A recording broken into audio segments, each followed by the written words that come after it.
Ich mache es jetzt so, ich lese eigentlich praktisch nur magische Momente vor, dann denken Sie, der Altmann hat ein liebes, freundliches Buch geschrieben, dann kaufen Sie alle das Buch und zu Hause müssen Sie dann die harten Teile lesen. Ich habe mit dem Hubertusmann und mit dem Verlag ja ausgemacht, bei Nichtgefallen garantiert kein Geld zurück. Fangen wir an vielleicht ein bisschen mit dem Vorwort, damit der großspurige Titel, der ist natürlich großspurig, aber er liegt in dieser Reihe, es ist übrigens die bestverkaufte Reihe im deutschsprachigen Buchhandel, diese Gebrauchsanweisung, es gibt sicher eine Gebrauchsanweisung für Salzburg,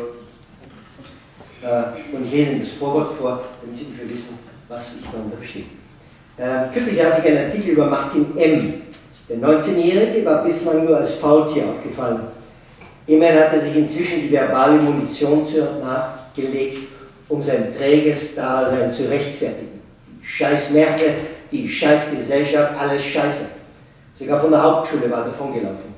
Seitdem siecht er vor der Glotze, streichelt den Hund, versteckte seine faulen Zähne hinter einem gepressten Lächeln und lebte von Hartz IV. Bis er unerreichbar für jedes Angebot auf Null gesetzt wurde. Damit er nicht verhungerte, gab es Lebensmittelgutscheine, die er nie abholte. Sicher zu viel Stress, sicher zu früh aufstehen, lebte er doch bei Mutti als Muttersöhnchen.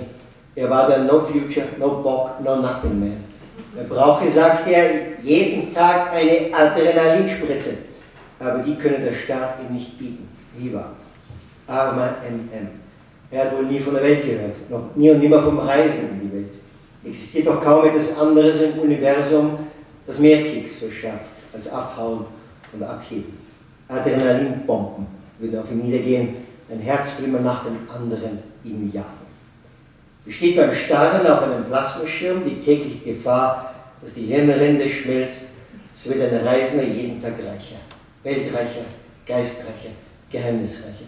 Er lebt ja, ranzt nicht als Kartoffelsack auf seinem Sofa. Ob Martinier aufwacht oder schmiedet er weiter sein Unglück? Soll keiner in Schutz nehmen und behaupten, ohne Geld ginge nichts. Warum macht es nicht wie andere 19-Jährige, Unersättliche, geht zur nächsten Kreuzung und steckt den Daumen raus und zwängt sich hinten rein, schnorcht, bettelt und lügt das Blaue vom Himmel, nur um vom Fleck zu kommen. Jede Art des Reisens ist ein Weg der Welterkenntnis. Ob im Fond eines Trabis, ich war dabei, oder als beinlose Invalide in einer Sänfte in Kaschmir gesehen. Nur wach muss einer sein, weltwach, nur platzen von Neugierde. Ich mag den Gedanken vom Reisen als Fluchtbewegung, lieber verduften als zum Trainieren eines öden Berufs antreten, lieber Streuner werden als Büroleiche.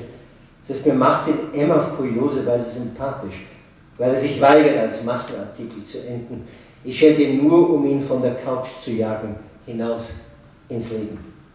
Lieber flüchten, um der Niedertracht des Alltags zu entkommen, dem Geheul der Wachstumsnarren in ihren penetranten Aufrufen zum Anhäufen von Klimbim. Nie habe ich einen dieser Marktschreier plärren hören, lasst euer Hirn anstellen, mehret euren Mut, werdet tapferer, verschwendet mehr Liebe, vögelt inniger, steigert euren Empathiequotienten, vervielfacht eure Sehnsucht nach den, André Gide hat darauf bestanden, Emotion fort, den starken Gefühlen. Ja, denkt mehr, lest mehr, spürt mehr, nie gehört. Nur ihren ultimativen Krimskrams wollen sie loswerden, dessen Erwerb die Glücksspanne von 5 Minuten nicht überschreitet. Ich überspringe was. Wohl dem, der sich mit einem Freundschaftsvertrag auf den Weg macht. Die Erde als Freund, den ich nicht ausbeute, den ich nicht untertan mache, von dem ich nur jeden Tag weiß, dass ich seiner Großzügigkeit mein Überleben verdanke. Wie pathetisch sich das anhört, dabei erzähle ich nichts als die Wahrheit. Novalis meinte einmal, die Welt müsste romantisiert werden, um sich der Trivialität des Lebens zu widersetzen. Unterwegs sein ist ein grandioses Mittel, um das zu finden, was die Engländer Romance nennen, den Swing. Es hat nichts mit dem deutschen Wort Romanze, Liebesgeschichte zu tun oder nur am Rand.